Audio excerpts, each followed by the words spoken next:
ఆధ్యాత్మిక కేంద్రాలపై ఉగ్రవాదుల దాడులు జరిగే అవకాశం ఉందని వార్తలు వస్తున్న సమయంలో యాదాద్రి భువనగిరి జిల్లాలో చోటు చేసుకున్న సంఘటన ఆందోళన కలిగిస్తుంది. భువనగిరి జిల్లా నాగిరెడ్డిపల్లిలో ఉన్న రమణేశ్వరం క్షేత్రం ఆధ్యాత్మిక కేంద్రంగా బాగా ప్రాచుర్యం పొందింది. శ్రీ రమణానంద మహర్షి ఆధ్వర్యంలో నడుస్తున్న ఈ ఆశ్రమాన్ని నిత్యం వందల మంది భక్తులు సందర్శిస్తుంటారు.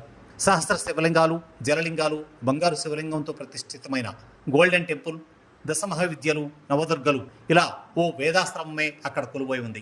అందుకే యాదగిరిగుట్టను, రమణేశ్వరాన్ని సందర్శించేందుకు తెలుగు రాష్ట్రాలే కాకుండా దక్షిణాది రాష్ట్రాలన్నింటి నుంచి భక్తులు వస్తుంటారు.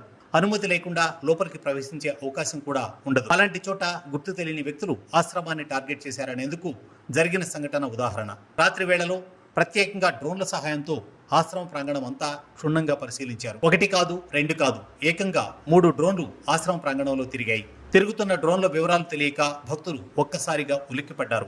వెంటనే అప్రమత్తమైన శ్రీ రమణానంద మహర్షి శిష్యులు పోలీసులకు ఫిర్యాదు చేశారు. నిత్యం వచ్చే భక్తులే కాకుండా స్వామి సేవకులుగా వందల మంది భక్తులు అక్కడే ఉంటుంటారు. డ్రోన్లకు సంబంధించి వచ్చిన ఫిర్యాదుపై పోలీసులు దర్యాప్తు చేపట్టారు. కేంద్ర నిఘా సంస్థల హెచ్చరికల ప్రకారం ప్రధాన ఆధ్యాత్మిక కేంద్రాలు, నగరాల్లో హై అలర్ట్ కొనసాగుతూనే ఉంది.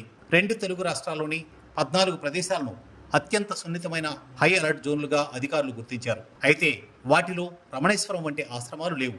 పైగా హైదరాబాద్కు అత్యంత సమీపంలో ఉండడంతో డ్రోన్ల వ్యవహారం సంచలనంగా మారింది.